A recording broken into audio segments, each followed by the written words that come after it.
Yeah, Lorraine who? Lorraine Gillespie, his wife, was a member of my congregation. So, you see, all of these things, well, when Louis Armstrong died, it was like a who's who. On January the 6th, 1971. Ella Fitzgerald was in Corona Congregational Church. Peggy Lee was in Corona Congregational. Tony Bennett was in Corona Congregational Church, sitting there. That's just the ones that I remember. It was a who's who. Who else did you said lived on 110th Street on your block at the end of the block? Jimmy Rushing, the original singer with Basie's band in the late 30s. The one that actually was the one who the pioneer said, "Going to Chicago, sorry but I can't take you." He lived upstairs on the second floor. And downstairs was Kirby Walker, a good friend of my dad, who was a pianist in Harlem in the late 20s and early 30s, and really could get over that piano. And they were good friends. He owned the house. And his father was Andrew Rushing, that actually was in black minstrels at the beginning of the century, because Jimmy was born in 1903, just like my parents. And what else could I remember about Jimmy? When the band made their debut in motion pictures in 1940, Hell's the Poppin', which actually was a Broadway play, and every time a thick comic piece and foil, they took Willie Mae's house. That they tried to do, it worked. It worked. And the band was put in, and that was Basie's first time in motion pictures, and on Crazy Street. Now this man was 5'5". That's where you get to see it. Who was 5'5"? He was he graduated from Wilberforce University. Who was that? Jimmy Rushing. He was not dumb. He was a graduate of a black college. He was 5'5" and 5 feet. Well, that's where you get the phrase. And that's where the song was made. Mr. 5x5, 5'5" and a line of jive. You're a fat man, he can move, and he moves from side to side. That was Ella Mae Morse and Helen Forrest recorded it. Helen Forrest is with Harry James. When he came down the street, he walked. I remember one night he got in his 1949 Buick Roadmaster, jet black, four-door sedan, with talisman beige. We said, Jimmy, he was in a beautiful beige summer suit and a nice paisley dark brown tie, white shirt, and a big Panama hat.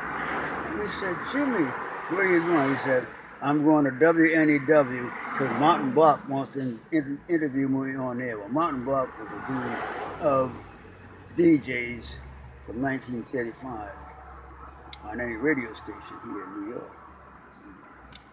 And he moved away in the early 70s. His wife was a nurse, a very quiet person.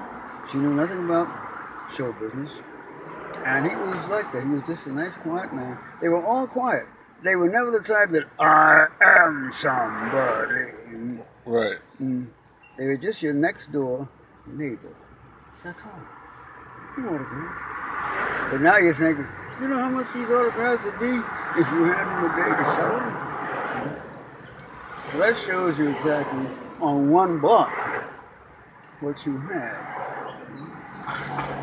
And a lot of the other men, like in 3253, Mr. McKeeson, he was in the Korean conflict. Another man in 3259, he was in World War II. What street? Right there, 110th. Oh.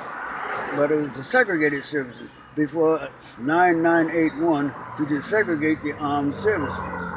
He was a corporal. 3259. No, 49 rather. You have Robert White. He's deceased now. He lived until he was 96. He was stationed in the Asian theater. I forget his rank, but That was before the time of the desegregated services, before 1946. When Harry Truman said, if they can all fight and die together, we can have one military.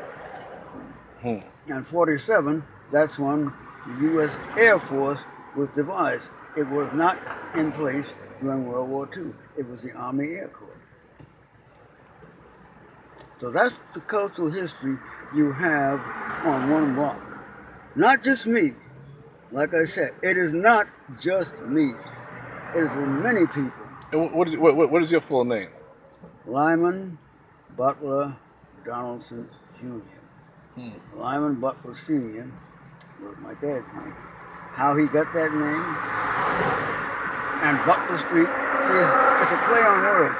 My mother was a Native American, and she was born to an Englishman and a noblewoman in the tribe of the Algonquin. It is so confusing.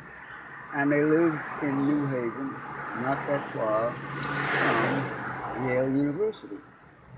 The same university where poor little lambs have lost our way. Bye, bye, bye. Unbelievable, isn't it? What was your mother's name? Lydia. Lydia. That's the name from Asia Minor. Right. Now, her last name was Humphrey. Where are we? Humphrey Street, right? Where am I? Butler Street. Butler was a big man in the state legislature in the 1890s. He was naturally Caucasian. See, all that's around you. You don't believe it, right? So your mother danced with Fats Waller? How many dances did he have? Bill Bojangles Robinson. Bill Bojangles Robinson. And the reason why, she'd never been away from home before. And the older sister said, no, never going. And that was in 1928. That's 7 years before he would co-star with Shirley Temple and the Little Colonel, and they put his trailer all the way back on the side, on the sound stage. Segregated him. And he taught her how to dance up and down that stairwell. Oh, yeah. You never heard these stories, huh? You hear them now? I'm taught by Roman Catholic Jesuit nuns. Yes, they beat the education in you. And when they put the best penmanship and blue parchment paper and the envelope, you took it home to your mother. She read it and she gave it to you. When your father came home from work, he read it, he gave it to you. Irregardless of color. He'd say, I'm not paying this money for you to be the class clown. Do you understand this? You understand this? Yes. Lucky had me down. Just like my cousin called up. It was in the great debate of Denzel Washington, Forrest Whitaker. She kind of maxed out on... What's her name? That's Mary Lou. Oh, Mary Lou. What's Mary Lou what? What's her last name? Mary Lou DePeasy. Okay.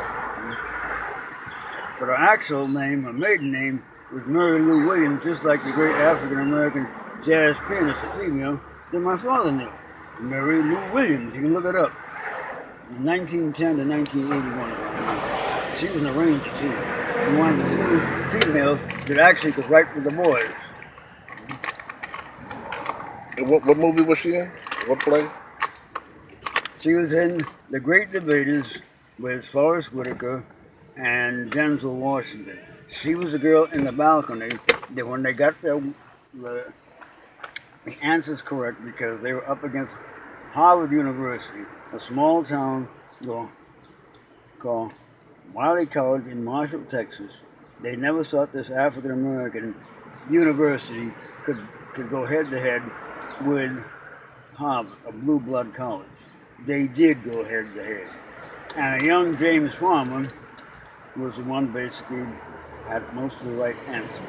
And of course, 20 years later, he would establish the Congress of Racial Equality. Right. So, you really picked my brain, haven't you? Yeah, I met James Farmer. So, that's it. That's it. What was that? What was the name of that on 98th Street and Roosevelt Avenue? That place that made perfumes and whatnot. What was the name of that place? I remember it in the NYPD. I remember it, but I can't. Was it Clairol? Or it was? They had somebody that moved in and moved out. I really didn't But know. you mentioned a woman.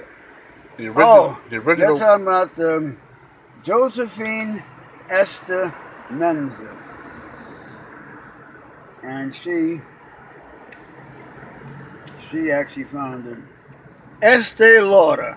She started door to door in Corona and became a mighty oak. You don't believe this, do you? Yeah, I believe you. Estee Lauder. Yeah. What do you know about Walter Reefer, the real estate man? That's another one. Very, very quiet. He's from your country, Barbados. And you got your independence in what, 1966? It took a long time. And of course, the Ward family has many interests there in making rum, if I remember correctly. He's a sketch. He came to New York in the 1920s, and he was driving a truck for Pomeroy Plumbing. And from that, he became a city marshal, evicting people.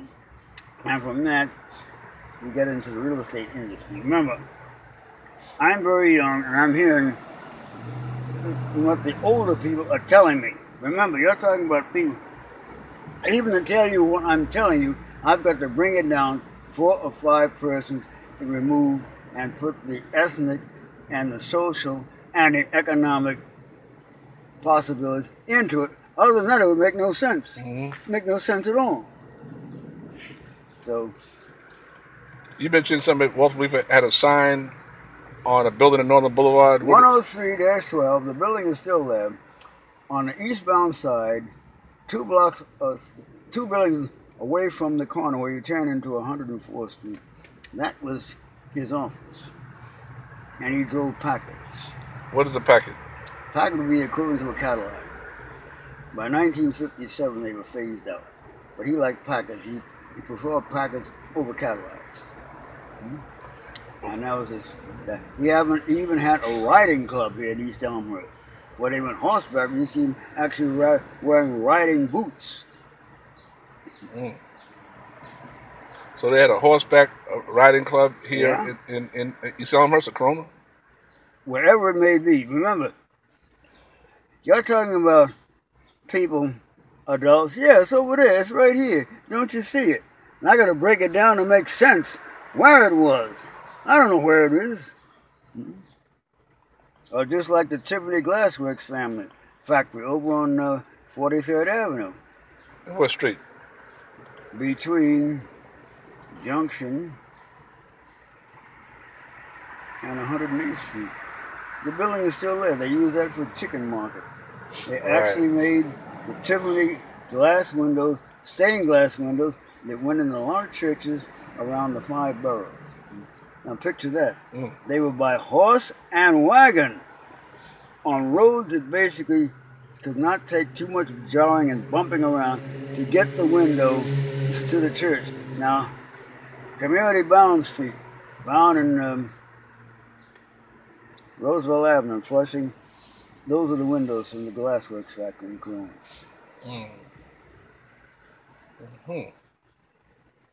So what was that sign you said Walter Reefer had on his on the building? This is Corona.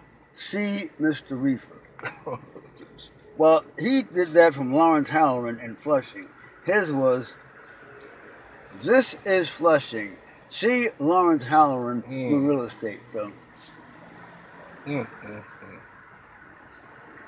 He made a lot of money. He cheated a lot of people. I think he had a newspaper too.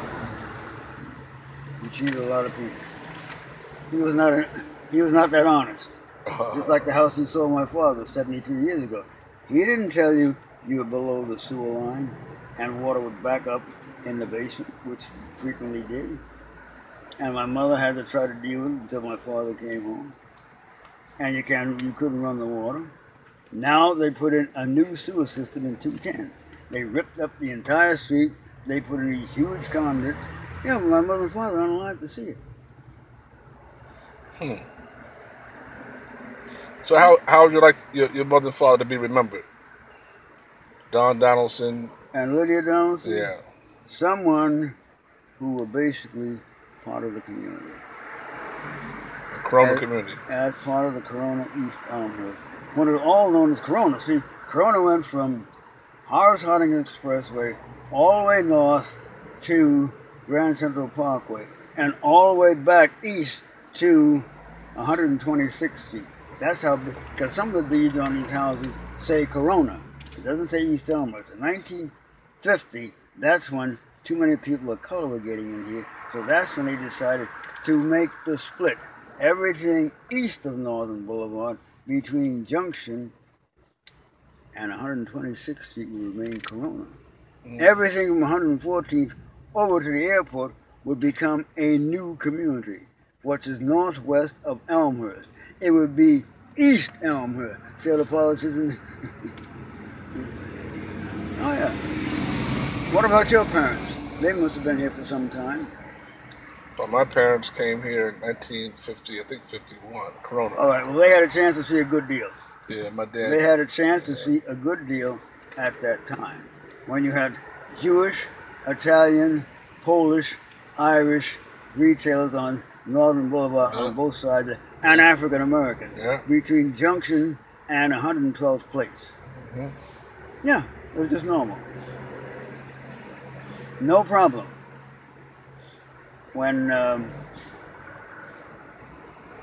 Queensbridge houses were built in 1939, when everything else was, they had a naturally integrated housing. It didn't mean bring in your drug dealers, your welfare recipients. That's what it became. What did you tell me about that number 32 bus you catch on Northern Boulevard? The 32 bus was actually... It goes over 59th Street, goes right down to 32nd Street near Herald Square somewhere. That was actually 5th Avenue coach. It was a double-decker, and they had single-deckers. The double-decker could go up over top of the Queensboro Bridge, but the single-decker had to go on the bottom. And the reason why it stopped at 23rd and Madison Avenue, the man by the name of McDougal was getting all of his money from Metropolitan Life Insurance Company, who was building those beautiful buildings you see, and of course they didn't want any minorities out here. And a lot of the women did not want to take the subway. That's why they have a bus line. They did not want to ride trolleys. So what ethnicity was the women who were riding Jewish, that bus? Very upscale, and people of that nature, not working class at all. They were going to go shopping? Well, it's going to the Altman at 34th and 5th Avenue, which is now a part of NYU. That was a major department store. So they would get off at Broadway and 34th Street and just walk a couple of blocks east. So that's how that line came out there. By 1958, that was gone. That was gone. That was taken over by New York City Transit. So how would you like to be remembered? Because we know you as the historian of the neighborhood. Not as a community activist, as someone who's thinking about what the future will be in 2067, 50 years from now. What it's going to be like in the 22nd century, in 2117, 100 years from now. Not now. What we'll be doing. What I've seen in my time, my parents wouldn't believe it. A black Miss America? A black host of a television show? Black people as newscasters? on TV, black people elected to such as Doug Wilder as a governor, black mayors, of which I had a chance to meet Carl Stokes, and that's his daughter on Channel 7, Lori Stokes, the first African-American mayor in the United States in 1967. And I met Louis Stokes in 1980 when Jimmy Carter was running for the White House. So, it's been a labor of love. It's been interesting. The people that I had the opportunity to meet, the people that were at the forefront, just like 1960, I'll say 65, because I'm an only child and an only son. That's the only thing, the reason I wasn't called to Vietnam. So, I was on vacation from a restaurant on Northern Boulevard. Well, we rode up to Boston, see my father's dead oldest sister. All right, she and her sibling were sharing a house. One daughter, two daughters had already gotten married in 1961 and 63. So I left 5 for the siblings. The man came out of the house and he saw my father's car. In those days, they had those huge land yachts. It was a Super 88 Oldsmobile. So he came over and he said, "Hello, how are you?" I said, "I see you're from New York." I said, "Well, actually, we're from Queens, a suburb." He said, "My name is James Bailey." He said, "I'm the Assistant District Attorney for the Commonwealth of Massachusetts." I said, "It's a pleasure meeting you." And he said, "My boss is Edward Brooke, the Attorney General. He lives right across the street from my aunt now." I said, "Sir, it's a pleasure to meet you and to know your association." I don't want to know how long. I said, "You'll be here only for the weekend because my father has to go back to New York City for business. We live in Queens." He said, "Well, thank you. I was just wondering." That was it. And where was that at the time? That was at my aunt's house in Dorchester, which is a suburb, Dorchester. Yeah, a suburb of Boston. So you see how things sometimes accidentally happen. Now, when you play that tape back, you'll hear things that no one ever probably told you before. Mm-hmm. So you see how the rich culture is right around here. You're on top of it. Remember that. Where were you born? I was born in Parkchester General Hospital on Monday, December 31st, 1945. 1945. Mm-hmm. Well, this won't be the last of our interviews with. Well, play it back. The historian. Yeah, play it back. Lyman, Butler, Donaldson Jr. Let's put it this way. I was just fortunate to meet these people. I did not go out looking for them. They came to me, and because something about, I guess, my personality. But this shows you what we had, what is still there, what can still be nurtured. It's unbelievable. They sent Armstrong to the Middle East in 1955 when John Foster Dulles was the Secretary of State. Well, he was a tough guy. Yeah. His brother was Allen Dulles, in charge of the CIA. Yeah, they helped to establish Lawrence of Arabia. Mm-hmm. So who was not Arabian. Yeah. So the big thing is now to elect Reza Pahlavi as the leader of this country. And so Mobil Oil can come in and start extracting the oil out of that. Now, who was Mobil? Rockefeller. Exxon. All right. Louis is in Africa as a goodwill ambassador. You can see the films where he's actually playing jazz, and the tribal women are actually rolling their rear ends in grass skirts to the rhythm. The next year, same thing. All right, now we send Dizzy Gillespie to the Middle East with a 21-piece orchestra to break bread.